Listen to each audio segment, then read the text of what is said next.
Yang pertama, kita perlu memberikan sejenis klarifikasi ya terkait dengan isu tentang nikah muta. Istilah muta ini kan kalau diberikan pengertian berasal dari kata bahasa Arab, dari kata mata, mut'ah, sesuatu pemberian untuk memberikan kesenangan. Jadi muta itu lebih kepada artinya sesuatu yang menyenangkan. Itu kata mut'ah. Yang kemudian di dalam pengertian istilah disebut sebagai satu jenis pernikahan yang dibatasi oleh waktu, atau menurut definisi yang diberikan oleh Al-Musawi bahwa nikah muta itu adalah perkawinan sementara, an-nikahul muaqqat, sementara. Yang kedua, atau perkawinan terputus, di mana seorang laki-laki melakukan perkawinan dengan seorang perempuan untuk waktu tertentu, apakah itu sehari, seminggu, atau sebulan, tergantung dari kesepakatan di awal. Artinya nikah muta ini adalah nikah kontrak. Di dalam beberapa wilayah yang ada di Indonesia ini disebut dengan nikah kontrak. Nanti kita akan lihat apakah nikah muta ini selaras sejalan dengan tujuan pernikahan yang ada dalam Islam. Yang kedua, karena nikah muta ini adalah satu isu yang pernah ada di dalam sejarah Islam, maka para ulama kemudian memberikan beberapa pandangan. Yang pandangan ini tadi sudah kita dengarkan penjelasannya, ada dua kelompok. Yang pertama yang mengatakan bahwa nikah muta ini adalah satu pernikahan yang diharamkan. Ini pendapat dari 4 mazhab. Jadi kalau ditanya bagaimana pandangan 4 mazhab, mereka sepakat bahwa pernikahan mut'ah itu atau pernikahan sementara atau nikah kontrak adalah pernikahan yang diharamkan. Pertanyaannya adalah apa yang menjadi dasar? Yang menjadi dasarnya adalah pertama Al-Quran. Nah, saya akan kutip salah satu yang dijelaskan oleh Dr. Wahbah Zuhaid dalam kitab Al-Fiqhul Islami wa Adillatuh. Dia mengatakan dasar alasan para ulama mengharamkan nikah muta ini adalah yang pertama Al-Quran. Nah, dalam Al-Quran itu ada satu firman Allah, walladzina hum li furujihim hafizun illa ala azwajihim aw ma malakat aymanuhum fa innahum ghairu malumin faman ibtagha wara'a dzalika fa ulaika humul adun. Ini ada dalam surat Al-Mu'minun, yaitu mereka yang menjaga kemaluannya kecuali kepada istri mereka atau budak mereka, maka itu tidak mengapa, tidak tercela. Barang siapa yang mencari sesuatu di belakang itu, maka mereka adalah orang-orang yang melampaui batas atau orang-orang yang menyebarkan kemusuhan. Nah, fahadil ayat, kata Dr. Wahbah Zuhaili, fahadil ayatu harramatil istimta'a bin nisa illa min tariqain. Ayat ini mengharamkan bersenang-senang dengan perempuan, artinya berhubungan seksual dengan perempuan, illa min tariqain, kecuali ditempuh dengan 2 cara. Artinya kalau melalui 2 cara ini maka bersenang-senang dengan perempuan itu boleh. Apa? Yang pertama adalah az-zawaj, melalui perkawinan. Yang kedua, wa milkul yamin, yaitu melalui budak yang dimilikinya. Walaisatil mut'atu zawajan sahihan. Mut'ah itu bukan pernikahan yang sahih, pernikahan yang sah. Bukan juga kepemilikan terhadap perbudakan, maka fatakunu muharramatan, maka dia diharamkan. Wa dalilu annaha laisa zawajan annaha tartafi'u min ghairi talaq. Bukti atau dalil bahwa dia bukan merupakan satu pernikahan atau mut'ah itu bukan sebuah pernikahan adalah buktinya apa? Buktinya dia pernikahannya terputus tanpa perlu ada perceraian. Jadi tanpa ada perceraian dengan sendirinya terputus.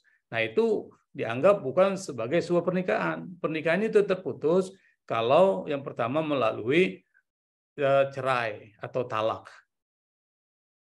Dan di situ juga dijelaskan wala nafaqata fiha, tidak ada nafkah di sana. Padahal dalam pernikahan harus ada nafkah. Wala yathbutu bihat tawarus. Dan nikah mut'ah tidak ada praktek saling mewarisi atau warisan. Artinya apa? Kalau tidak ada tiga ini maka dianggap bukan pernikahan. Itu alasan dari para ulama madhab yang mengatakan bahwa nikah muta adalah sesuatu yang diharamkan oleh Allah Subhanahu wa taala. Yang kedua adalah hadis. Hadisnya adalah mengatakan dari beberapa sanadnya dari Ali, dari Sabra al-Juhani, dari Salma bin Bil Aqwa, serta para sahabat-sahabat lain radhiyallahu anhum, mereka mengatakan jelas bahwa ada larangan yang jelas terkait dengan nikah mut'ah, yaitu pada tahun Khaybar. Begitu pula pada saat penaklukan kota Makkah selama 15 hari. Dan termasuk juga dalam haji wada. Artinya apa? Memang dulu pernah terjadi, tetapi kemudian diharamkan mutlak. Karena yang pertama, tidak ada kemaslahatan di dalam nikah mut'ah. Yang pertama, itu bukan merupakan satu bentuk perkawinan, tapi hanya lebih kepada unsur pemenuhan seksual, hasrat seksual. Nah, ini tentu bertentangan dengan tujuan dari pernikahan. Yang tujuan pernikahan adalah untuk menciptakan keluarga yang sakinah, mawaddah, dan rahmah. Yang selalu digembor-gemborkan banyak orang bahwa perkawinan itu pada dasarnya adalah untuk membentuk satu rumah tangga yang penuh dengan kasih sayang, keharmonisan, dan seterusnya. Nah, itu dari dua dalil ya, Al-Quran dan hadis. Dan yang ketiga adalah ijma' serta dalil akal. Yang dimaksud dengan ijma' dan dalil akal ini maksudnya adalah kesepakatan para ulama atau masyarakat secara umum. Dalam kitab Al-Fiqhul Islami wa Adillatuhu yang ditulis Dr. Wahbah Az-Zuhairi itu disebutkan wa ammal ijma'u, adapun ijma' para ulama atau umat, faqad ajma'atil ummatu illal imamiyatu alal imtina'i an zawajil mut'ah. Umat itu sepakat kecuali kelompok Syiah Imamiyah. Sepakat untuk apa? Sepakat untuk melarang pernikahan mut'ah. Walau kana jaizan la'abtau bihi. Kalau seandainya nikah mut'ah itu boleh, tentu mereka sudah memfatwakannya. Qala Ibnul Mundhir ja'a anil awail ar-rukhsah fiha. Memang dulu untuk orang-orang pertama itu ada rukhsah. Rukhsah itu ada keringanan di dalam persoalan nikah mut'ah.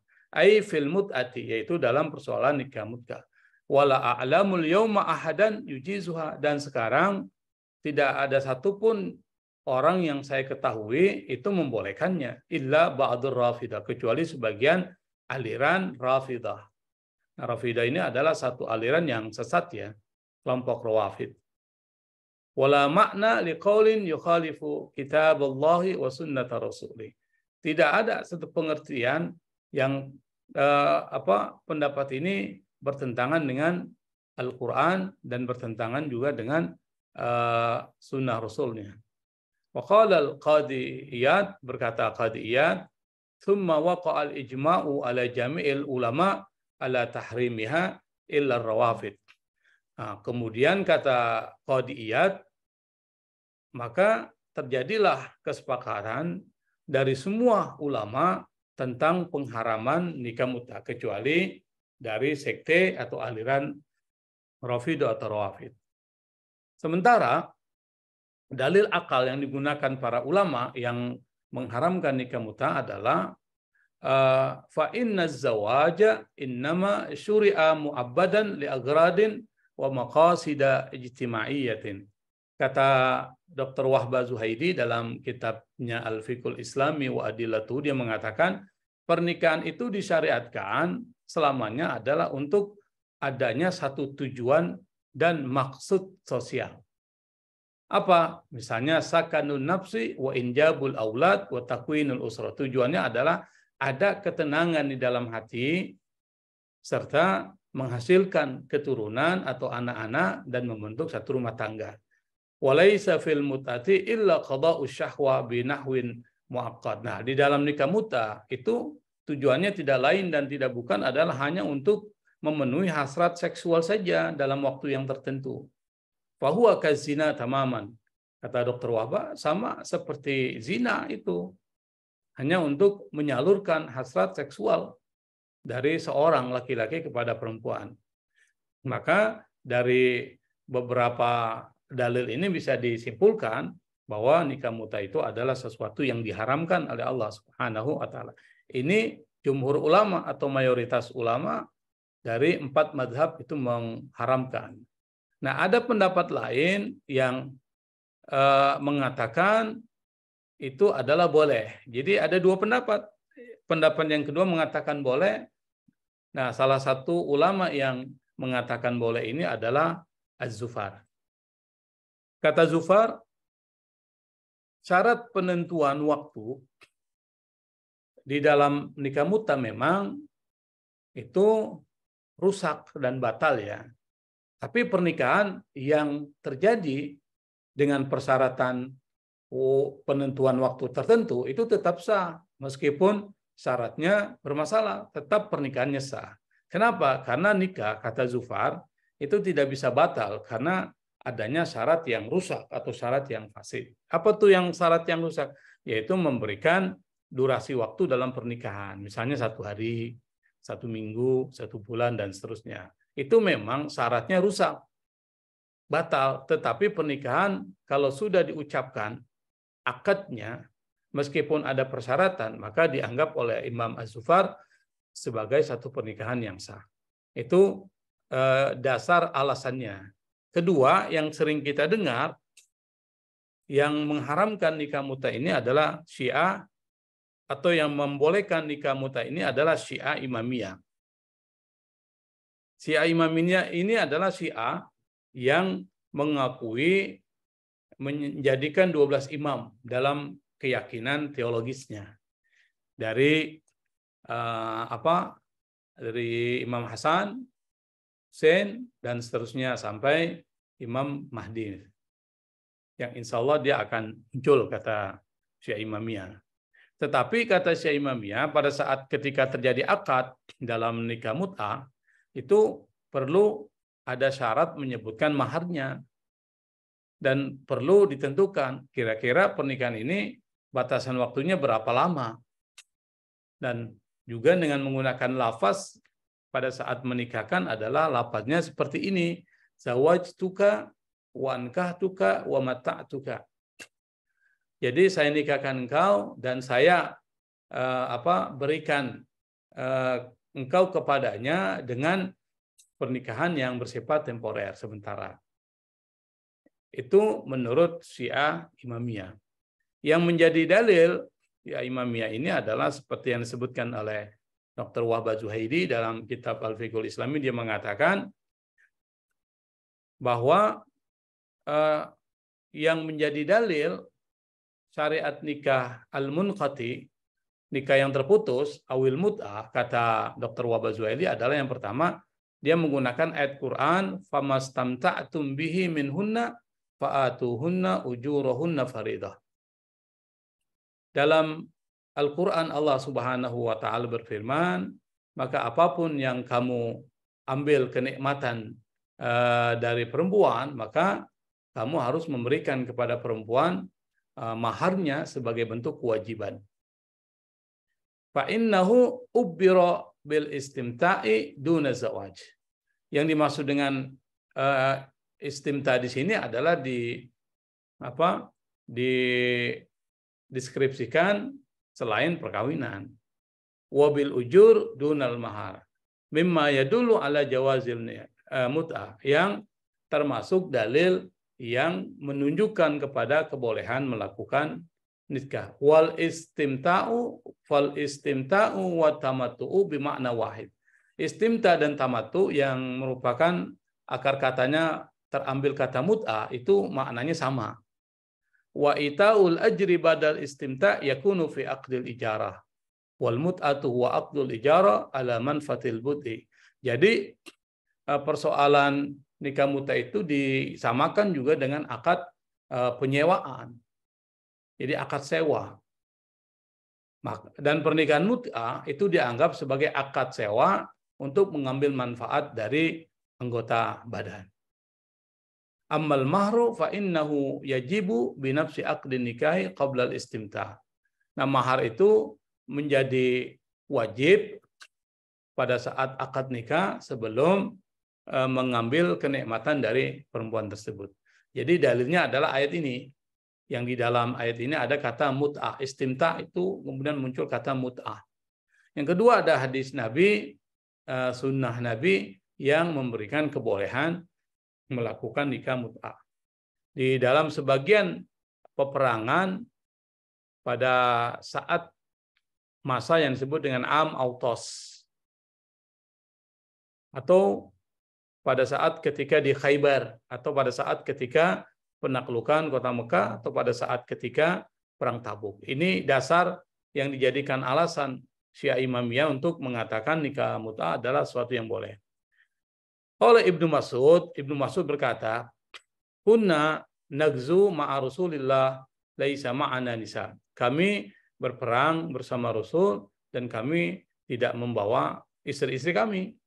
Faqulna ala naqtasi, lalu kami berkata, apakah kami perlu, bahasanya itu apa ya, dikebiri itu, apakah kami perlu mengebiri? Panahana andalik, kami pun dilarang untuk melakukan itu. Kemudian diberikan rukhsah, wa summa rakhasalana, kemudian Nabi memberikan keringanan kepada kami, annun kihal mar'ata bi thawbi ila ajal, yaitu menikah perempuan sampai batas tertentu. Kemudian Abdullah ibnu Mas'ud berkata atau membaca, ya ayyuhalladzina amanu la tuharrimu thayyibati ma halallahu lakum. Wahai orang-orang beriman, jangan mengharamkan sesuatu yang baik yang sudah dihalalkan oleh Allah Subhanahu wa taala. Ini dijadikan dalil oleh Kiai Imam. Tetapi dalil ini dikritik oleh para ulama. Nah, di antara kritik itu adalah yang pertama,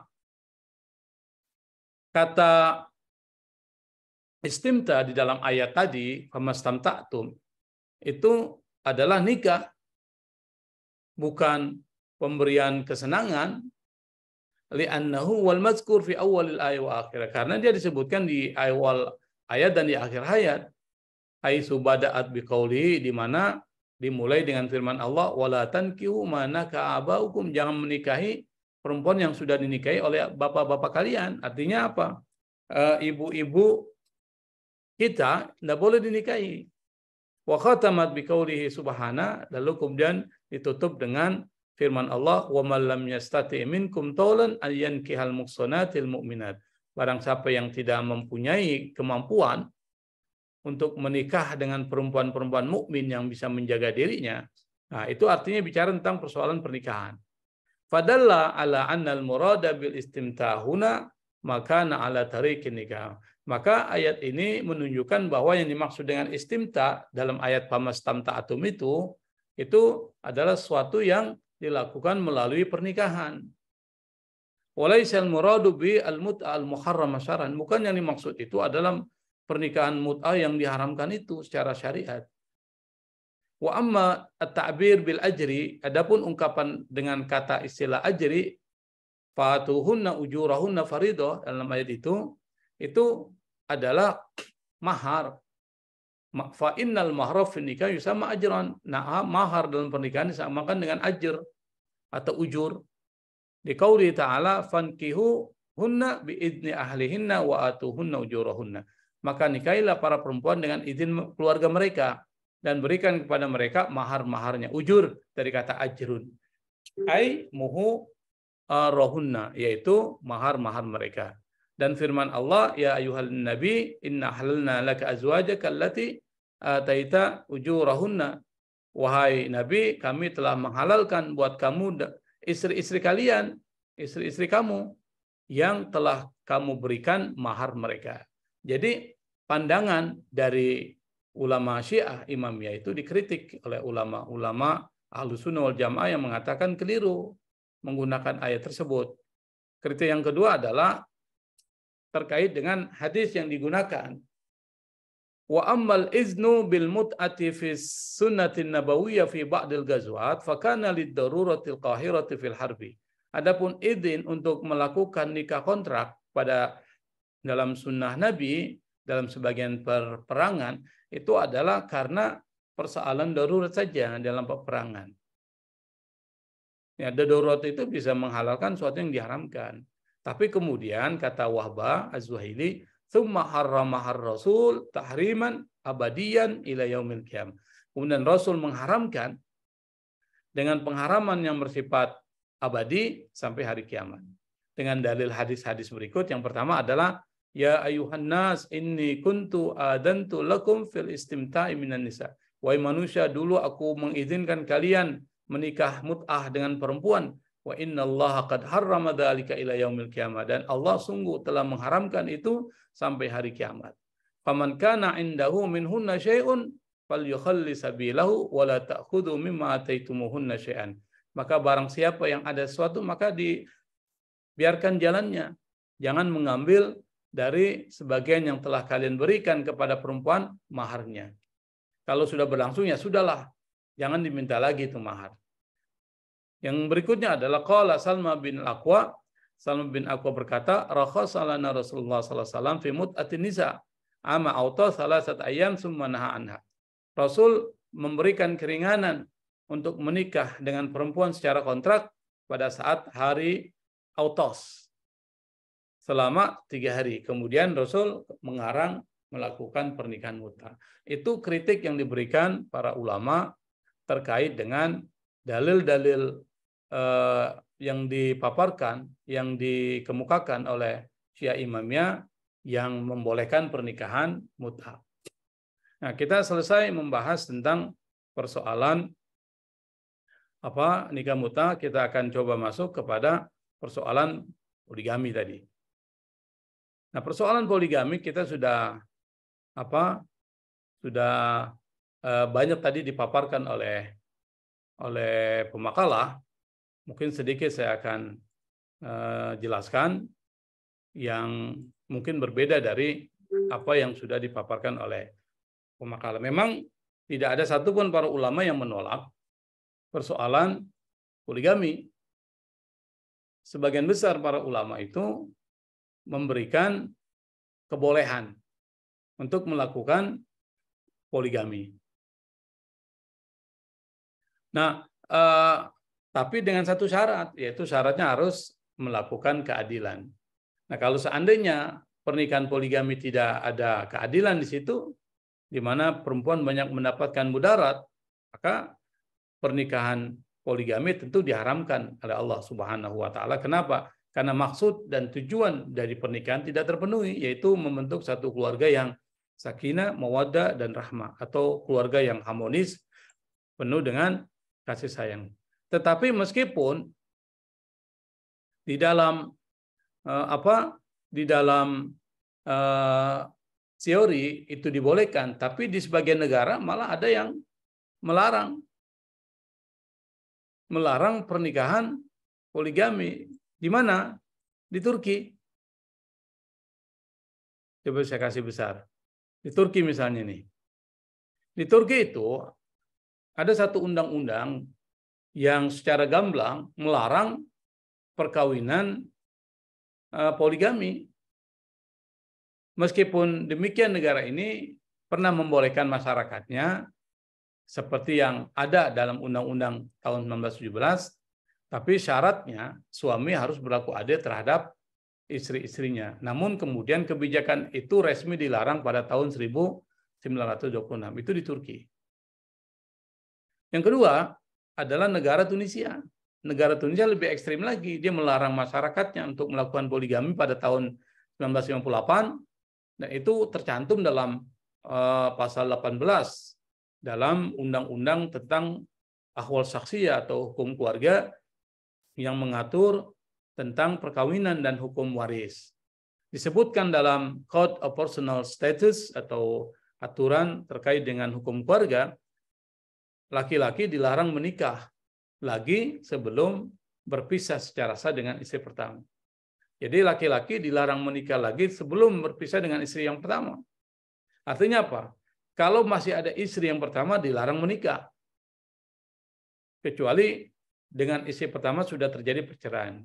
Nah, jika ada yang melanggar, maka orang yang melakukan poligami menikah yang kedua setelah istri pertama belum diceraikan, atau katakanlah pernikahan poligami, kalau ini dilakukan maka dikenakan hukuman bagi orang yang melakukan poligami itu hukuman penjara atau hukuman pidana penjara selama 1 hingga 2 tahun. Atau secara perdata dia dikenakan denda dalam jumlah uang tertentu. Artinya apa? Di Tunisia itu mengharamkan poligami meskipun di dalam Al-Quran poligami dibolehkan.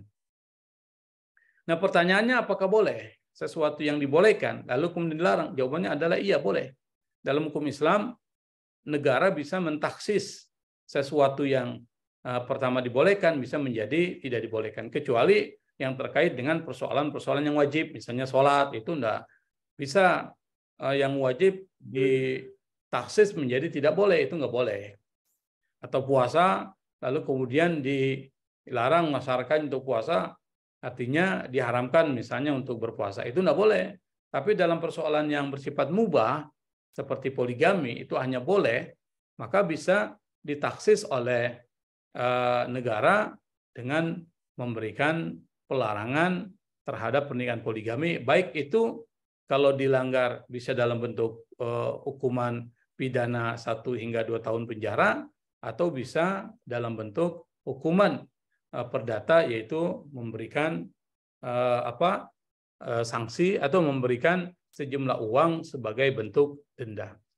Nah, ini saya pikir beberapa tambahan saja terkait dengan apa yang sudah didiskusikan oleh teman-teman terkait dengan persoalan poligami. Semoga dengan beberapa uraian ini bisa menambah wawasan kita ya terkait dengan bagaimana pandangan 4 madhab terkait dengan isu nikah mut'ah dan madhab yang lain, dan juga bagaimana pandangan 4 madhab terkait dengan persoalan poligami dan bagaimana implementasinya di dalam masyarakat ternyata bisa berbeda-beda. Ada yang membolehkan secara mutlak seperti di Saudi Arabia, ada yang membolehkan dengan syarat seperti di negeri Indonesia, negara Indonesia, ada yang melarang seperti di Turki, tapi tidak diberikan sanksi pidana dan perdata. Tetapi di Tunisia lebih ekstrim adalah bagi pelanggar orang yang melakukan poligami, maka dikenakan sanksi pidana dan perdata. Saya pikir ini kesimpulan dari pembahasan kita tentang nikah mut'ah dan poligami. Saya akhiri ya dengan mengucapkan Wallahul musta'an. Assalamualaikum warahmatullahi wabarakatuh. Waalaikumsalam warahmatullahi wabarakatuh.